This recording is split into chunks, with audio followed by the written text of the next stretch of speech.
우리 하나님 아버지께서는 정말 우리들이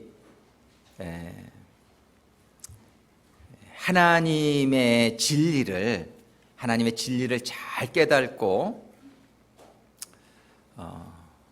정말 그 진리가 인도하는 대로 저희들이 잘 살아서 하나님의 영원한 나라에 들어오게 되시기를 참 원하신단 말이에요. 하나님은 우리 모두가, 이 세상 사람 모두가 하나님에 다 들어오게 되기를 너무나 원하시지만 다 들어오게 하실 수는 없어요. 그런 이유가 어디에 있냐면은 하나님의 나라는 거룩한 곳이기 때문에 우리가 거룩함을 받지 않고는 그 나라에 들어갈 수가 없는 것이에요. 정말 이제 하나님은 사랑이시고 정말 하나님은 단 한 사람도 멸망하기를 원치 않으신다고 성경은 분명히 기록해요. 디모데전서 2장 4절이 하나님은 모든 사람이 다 구원받기를 원하신다고 말씀하세요. 그러나 모든 사람이 구원받을 수 있는 것은 아니에요. 하나님인데 뭐 마음대로 다 구원받게 하시면 되지 않겠느냐 이렇게 생각할 수도 있는데 그렇지가 않은 것이 정말 이걸 어떻게 설명을 해야 될지 잘 모르겠는데 하나님의 그런 구원, 하나님의 나라에 하나님이 주시는 이 축복을 우리가 받을 수 있으려면은 그 받을 수 있는 그 자격이 갖추어져야 돼요. 이 자격이 갖추어지지 않으면은 받을 수가 없어요. 그래서 그 하나님이 잔치를 벌였는데 어떤 사람이 예복을 준비하지 못하고 온 사람이 있었는데 그 주인이 그 사람을 내어 쫓으라고 얘기를 하세요. 이게 참 매정한 것 같지만 한번 여러분들도 한번 생각을 해보세요. 예를 들어서 우리 야구 경기를 이렇게 한다고 보세요. 야구 경기를. 근데 야구 경기를 우리가 참 즐기기를 원해요. 야구 좋아하시는 분들 많죠? 근데 그 야구 경기를 즐기려면 어떻게 되면 야구에 룰이 있어요. 룰. 근데 룰을 깨트리면은요 야구 경기를 더 할 수도 없고 보는 사람도 못 즐겨. 그 얘기 뭐냐면 누가 딱 볼을 쳤는데 1루로 뛰어가야 되는데 1루로 뛰어가는 게 법인데 1루로 안 뛰어가고 2루로 뛰어간다고 생각해 보세요. 2루로. 그러면 아주 그냥 야구 경기가 엉망이 되는 거죠. 그러고서는 자기가 고집해요.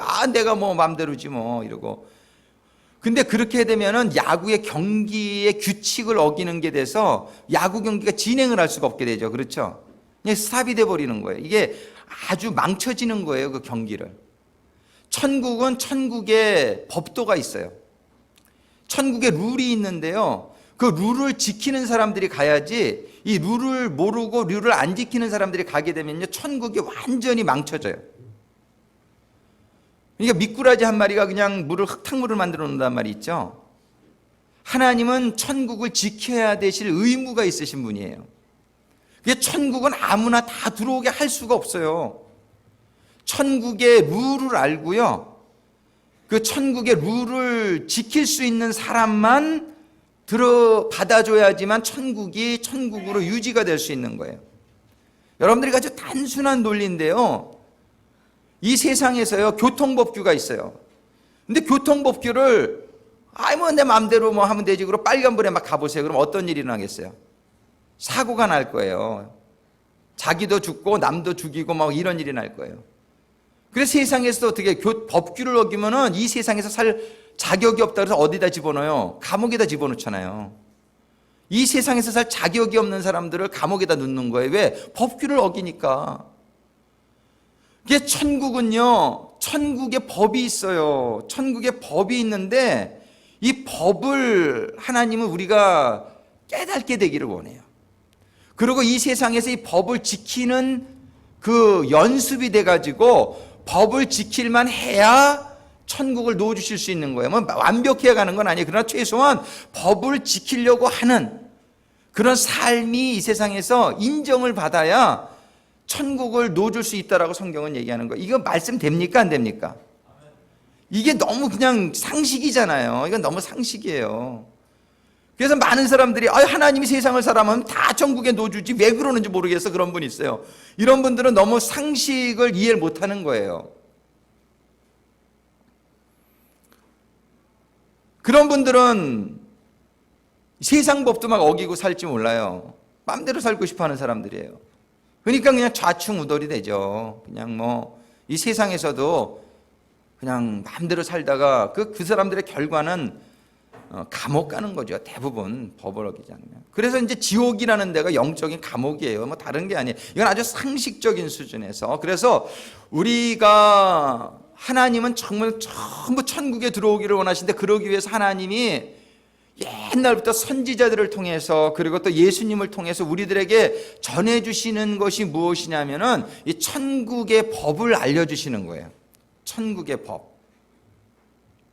그 천국의 법을 우리들이 잘 듣고 깨닫고 그리고 그 천국의 법대로 사는 가운데에 하나님한테 인정을 받아야 돼요. 아, 이 사람은 천국에 넣어줘도 되겠다. 하나님 볼 때 얘는 천국에 넣어줘도 되겠다. 하나님 보실 때에 그런 하나님에게 인정받는 그 믿음, 그러니까 마음으로만 그냥 하나님 법을 알아서는 안 된다고 하나님 말씀하시는 거예요. 삶 속에서 그걸 지키는 그런 행함이 없는 믿음은 죽은 믿음이다. 그래서 하나님이 인정을 못 하시겠다는 거예요. 그래서 우리는 하나님의 법을 공부하고 깨닫는 것이 너무 중요하고요. 그거를 지식적으로만 아는 건 아무 소용없어요. 그걸 지식적으로 알 뿐만 아니라 그 법을 나의 지금 오늘날의 삶 가운데에 그거를 내가 순종함으로 지켜서는 삶이 이루어지게 될 때에 하나님이 그 믿음을 인정해 주시겠다는 거예요. 그리고 그 사람이 가게 되는 것이 천국이고 그게 구원이에요. 우리 하나님은 이 법을 얼마나 알려주시기를 원하시는지 몰라요. 그러니까 하나님께서는 수많은 사람들을 들어서 주의 말씀의 종으로 세우시고 오늘날도 라디오를 통해서 텔레비전을 통해서 또 교회의 예배를 통해서 책자를 통해서 정말 성경을 통해서 모든 하나님이 하실 수 있는 방법을 다 동원해서 하나님은 우리들이 그 하나님의 말씀을 접할 수 있도록 우리를 인도해 주시는 거예요. 정말 우리 하나님의 그 음성, 그 하나님의 뜻은 뭐냐면 하나님이 알려주시고자 하는 법이 그렇게 어렵지를 않아요. 성경이 이렇게 두껍지만은 성경이 말씀하시는 모든 말씀은요 한 가지라고 한 단어로 귀결시켜 주셨어요. 그게 뭐냐면은 사랑이라는 법이에요. 사랑의 법. 그래서 우리는 이 세상에서 이 성경을 하나도 몰라도요, 정말 성경을 하나도 몰라도 돼요. 그래도 저와 여러분이 한 가지만 깨달으면 되는데 그게 뭐냐면 사랑이에요. 저는 이 사랑을 잘 몰랐었어요. 교회를 오래 다녔어도. 저는 결혼해가지고 살면서도 사랑을 잘 몰랐어요. 그래가지고 맨날 이제 오미애사관하고 부부싸움을 많이 했어요. 한 2년 동안 부부싸움 하다 보니까 내가 왜 이렇게 싸우나 한 번은 고민이 되더라고요. 그 고민을 하는데 하나님께서 감동으로 네가 진정 네 아내를 사랑하느냐 이런 질문을 주시더라고요. 너 사랑이 뭔지를 아느냐 그런 제 마음에 질문을 주시는 거예요. 그래가지고 사랑이 뭐지요? 내가 저 사람 좋아해서 사랑한다고 생각하고 결혼했는데 그거 사랑 아니었나요? 제가 여쭤보요. 그랬더니 하나님께서 진짜 사랑은 주님이 생명을 내어주신 게 진짜 사랑이다. 그래서 십자가를 저에게 보여주시는 거예요. 십자가에 매달린 주님의 그 사랑을요. 그러면서 사랑이 깨달아지는데 내가 오미애사관을 막 사랑한다고 생각하고 결혼했는데 보니까 오미애사관을 좋아한 이유는 뭐냐면 내 스타일이었어. 딱 보니까. 그래가지고서 저 사람이랑 결혼하면 내가 행복하겠다. 그래가지고 결혼을 했는데 그 결혼을 누구를 위해 한 거예요? 나를 위해 했더라고요. 나를. 그러니까 그거는 날 사랑한 거지 정말 오미애사관을 사랑한 건 아니라는 걸 그때 깨달았어요. 그래가지고 결혼해서 살면서도 전부 뭐냐면은 이 사람이 나를 위해서 살아줘야 되는데 당신은 왜 나를 위해서 이걸 안 하는 거야? 왜 나를 위해서 맨날 빵긋빵긋 웃지 않는 거야? 왜 인상 쓰고 있어? 뭐 그 전부 이런 게 불만인 거예요. 왜? 나를 위해서. 이게 전부 이기적인 사랑이에요. 이기적인 사랑은 참 사랑이 아니에요. 근데 그날 밤에 제가 진짜 사랑을 깨달았어요. 진짜 사랑은 이게 받으려고 하는 게 아니라 주는 거구나. 제가 그래서 그날 밤에 제 인생이 바뀌었잖아요. 이 사랑을 하나 깨닫는데 그날 밤에 제가 내가 진짜 사랑 한번 해봐야 되겠다. 그렇게 마음을 먹고 내가 저 사람을 어떻게 하면은 사랑할 수 있을까? 그러니까 그 사람이 원하는 걸 해줘야 되게 하는 게 사랑 아니에요. 그래서 그 사람이 맨날 원하는 게 뭐냐면 설거지 하는 거였어요. 백큐 하는 거 하고, 그 다음에 유인이 기저귀 갈아주는 거. 근데 저는 그거를 절대 못한다 그랬어요. 왜냐하면 난 남자니까. 근데 내가 정말 그 사람을 사랑하고 행복하게 해주려면 그 사람이 원하는 거를 해줘야 되겠다라는 생각이 들더라고요. 그래가지고서 그냥 벌떡 일어나가지고서 설거지부터 하기 시작했어요. 그랬더니 우리 오미애 사관이 눈빛이 이상하게 확 바뀌는 거예요. 저 사람이 무슨 일이 있었나 그러고. 근데 그날 밤부터요, 제 인생이 얼마나 행복해졌는지 몰라요. 반찬이 바뀌고요. 얼마나 그 사랑 하나 깨달은 게, 저는요 성경 잘 몰랐어요. 그때까지도 성경을 읽긴 있었는데 참 그 의미를 몰랐던 거예요. 성경은 사랑을 가르쳐 주는데 그 사랑을 제가 깨달지 못했던 거예요. 근데 하나님의 감동하심으로 그냥 사랑이 깨달아졌어요. 그랬더니요 제가 너무 행복해졌어요. 너무 행복해졌어요. 저는 고백합니다. 저는 그 사랑을 못 깨달았으면 아마 사람들이 그때 다 그랬어요. 쟤는 이혼할 거야. 쟤는 이혼할 거야. 다들 그랬어요. 그냥 어린 나이에 결혼해가지고, 그것도 동갑이라 그냥 조금 저가면 야자야. 그냥 막 사랑 이게 없으니까요 맨날 괴로웠어요. 근데 사랑 하나 깨닫게 되니까, 하나님의 사랑이 뭔지를 깨닫게 되는 순간 저는 그때 깨달았어요. 이 사랑이 원리구나. 행복의 원리구나. 삶의 원리구나. 우리가 행복하게 살 수 있는 모든 비결이 이 사랑이라는 원리를 깨닫는 데 있구나를 깨달았어요.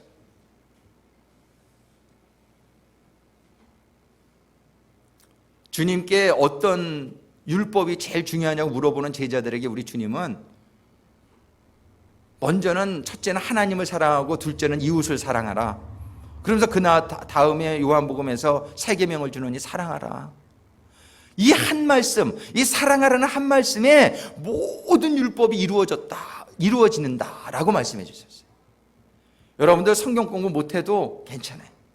바쁜데 바쁜 세상에 여러분들이 사랑 하나만 이해할 수 있게 되기를 주님의 이름으로 축원합니다.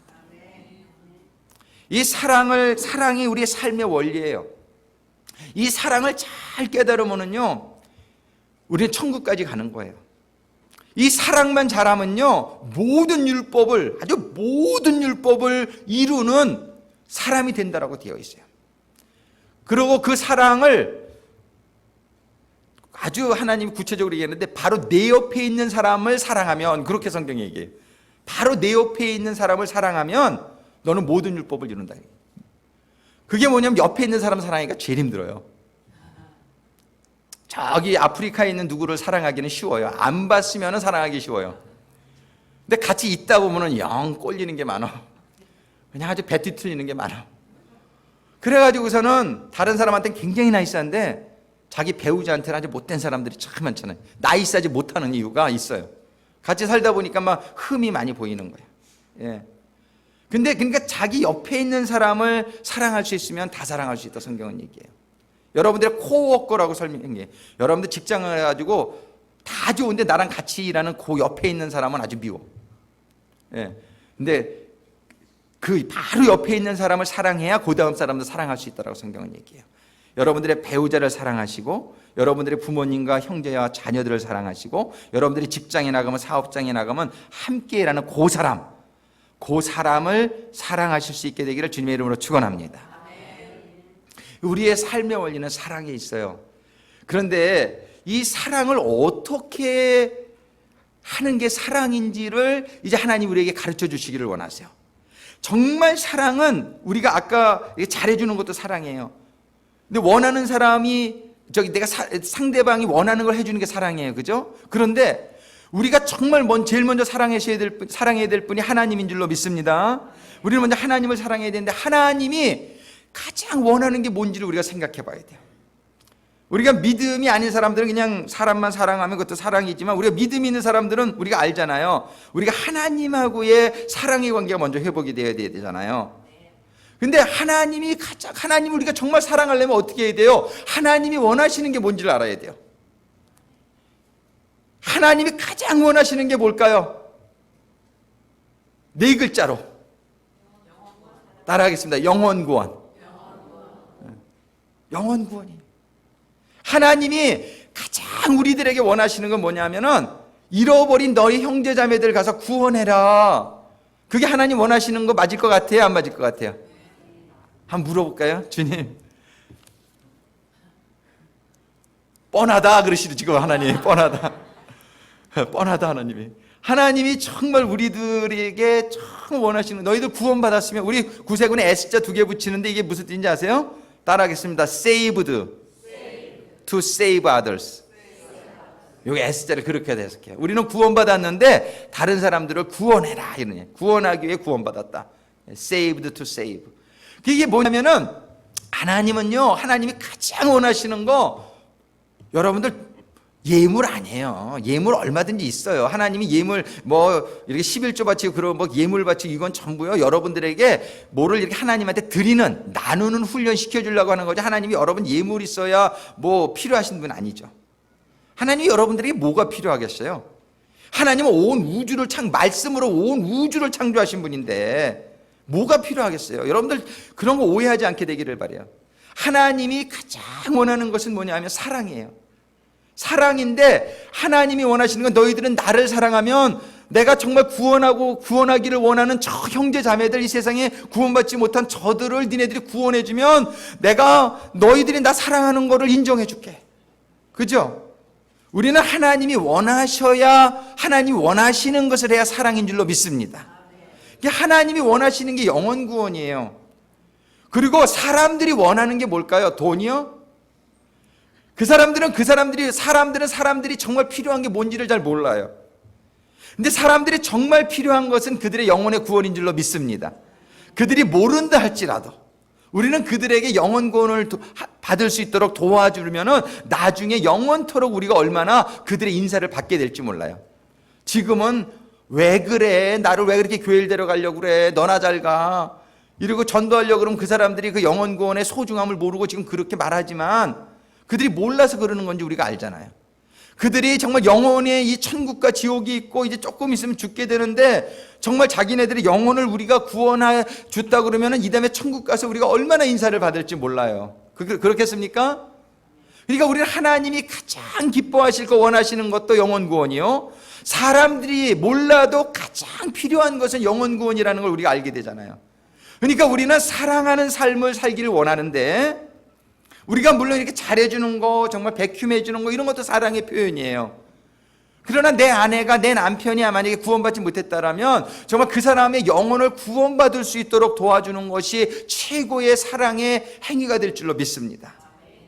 근데 우리의 문제는 뭐냐면 영혼 구원을 우리가 알아요. 우리가 정말 우리가 이렇게 정말 사람들을 구원해야 된다는 거 알아요. 그런데 이 구원을 하고 싶은데 저들의 영혼 구원을 정말 아버지 하나님께서 그렇게 원하시는 정말 그 영혼 구원에 내가 쓰임받고 싶은데, 그렇죠?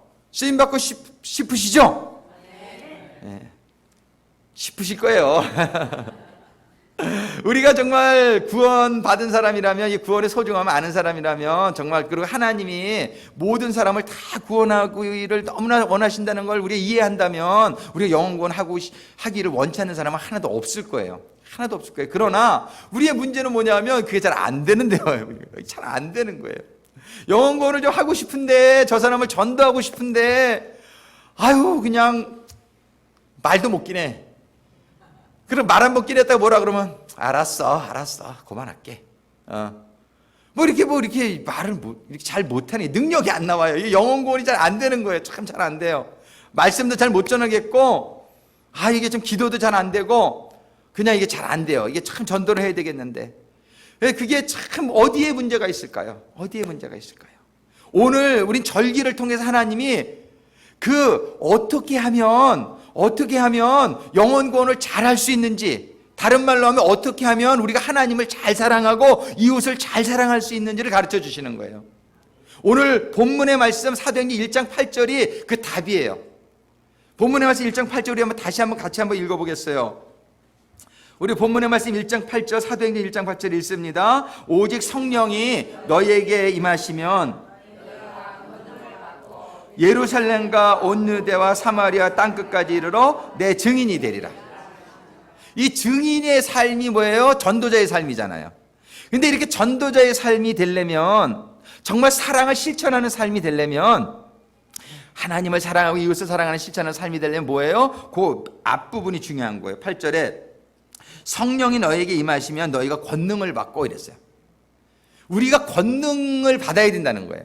영어로 성경은 파워라고 돼 있어요. 파워. 우리가 파워가 있어야 뭘 하잖아요. 그죠? 파워가 있어야 무슨 일을 해요.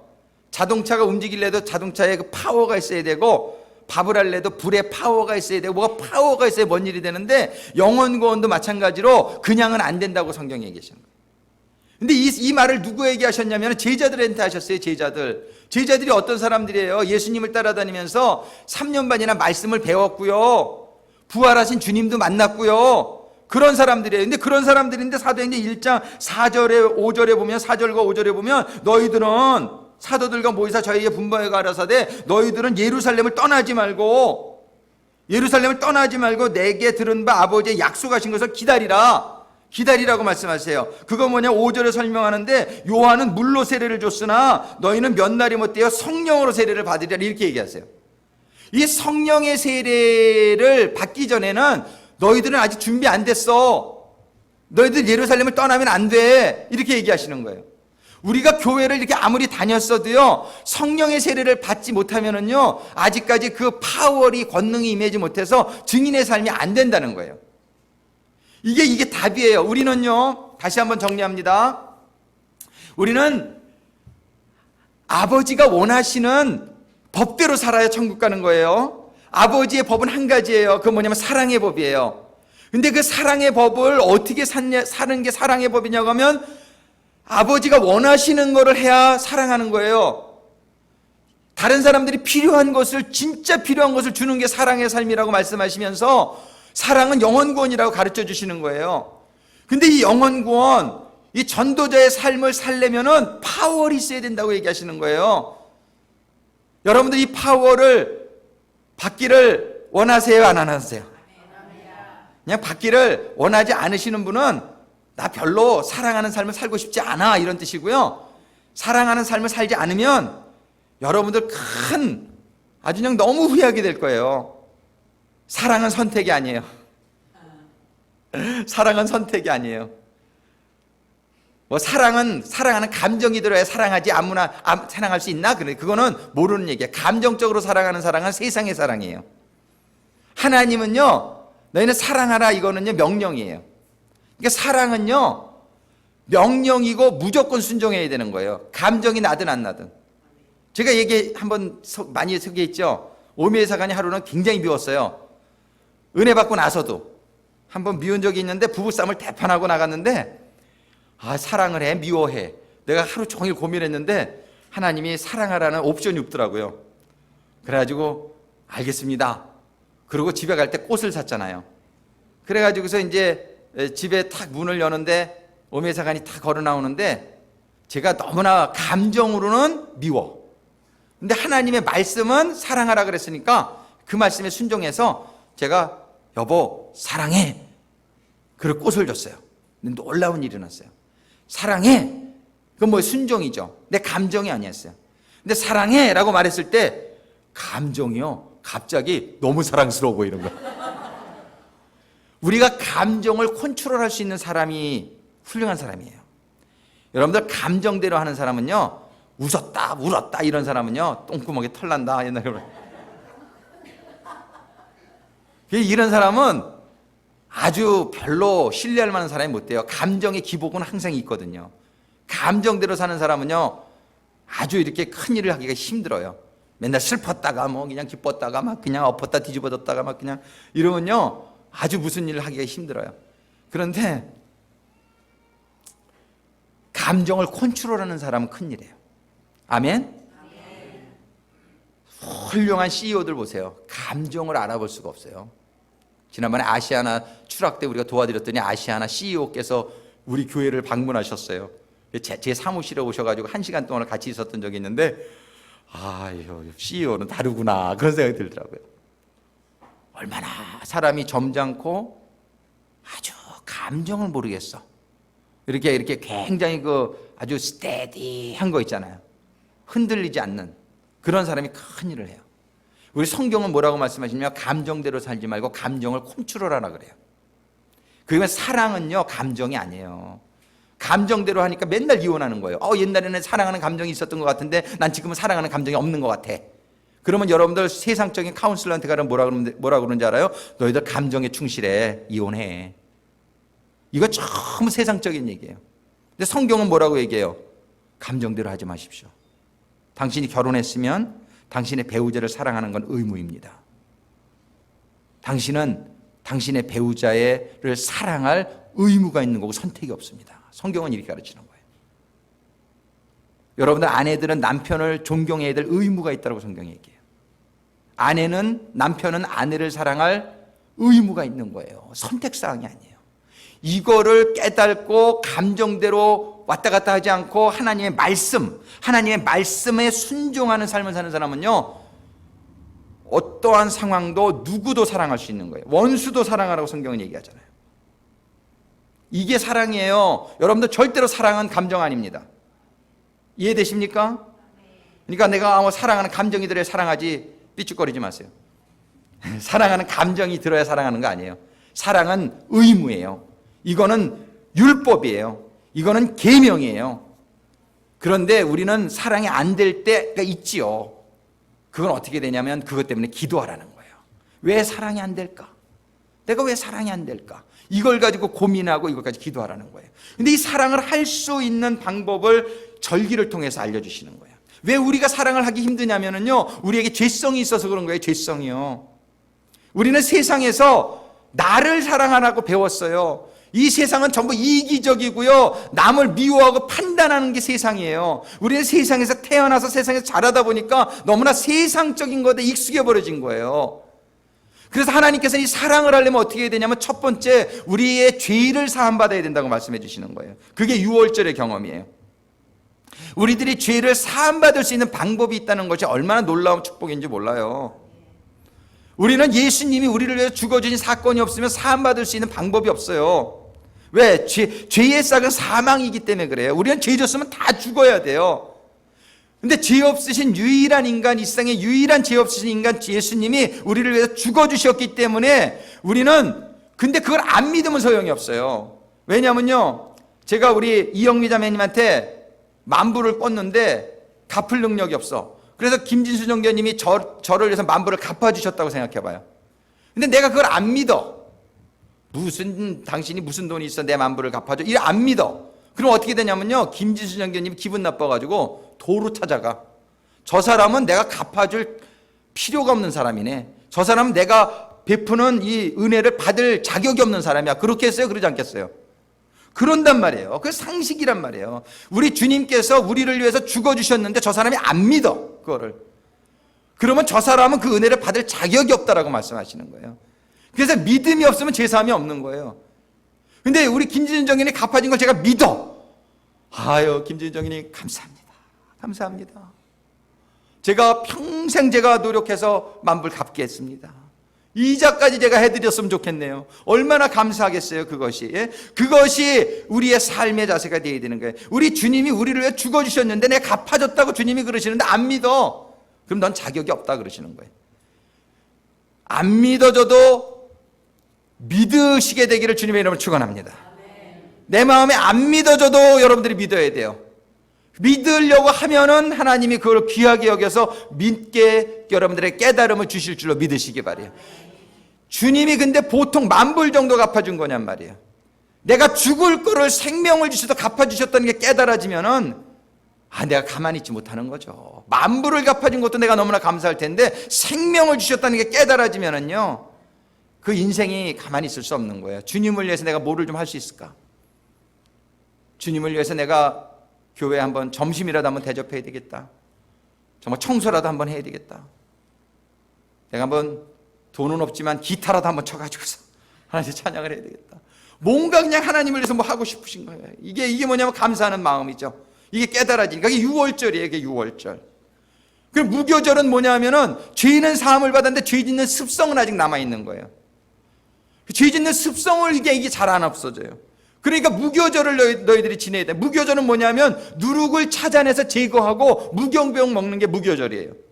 그러니까 누룩을 찾아서 제거해야 돼요. 누룩이 뭐냐면 옛생활의 습관이라고 5가지라고 지지난주인가 말씀드린 것 같아요. 그죠? 옛생활의 습관들, 세상의 그런 모든 문화들, 교육들 이런 게 전부 누룩이란 말이에요. 그러니까는 무교절날 누룩을 찾아서 없애는데 그냥 안 없어져요. 그러니까 어떻게 해요? 7일 동안 무교병을 먹어라 이거예요. 무교병. 무교병이 예수님의 몸이에요. 예수님의 말씀이란 말이에요. 그러니까 여러분들이 그냥 하나님 십자가의 사건이 일어났으면 죄사함은 받았는데 그 다음에 죄 짓는 습관을 버리지 못하면 그 다음날 또 죄 짓고 또 죄 짓고 이게 문제란 말이에요. 우리는 또 죄 짓지 않기를 원하잖아요. 왜? 죄를 짓지 않아야 그 다음에 단계로 넘어갈 수 있어요. 이 죄를 짓지 않고 완벽해야 된다는 건 아니에요. 그 마음 자세죠. 우리가 날마다 노력하고 이 습관을 자꾸 제거하는 거예요. 그냥 나쁜 짓 하던 습관.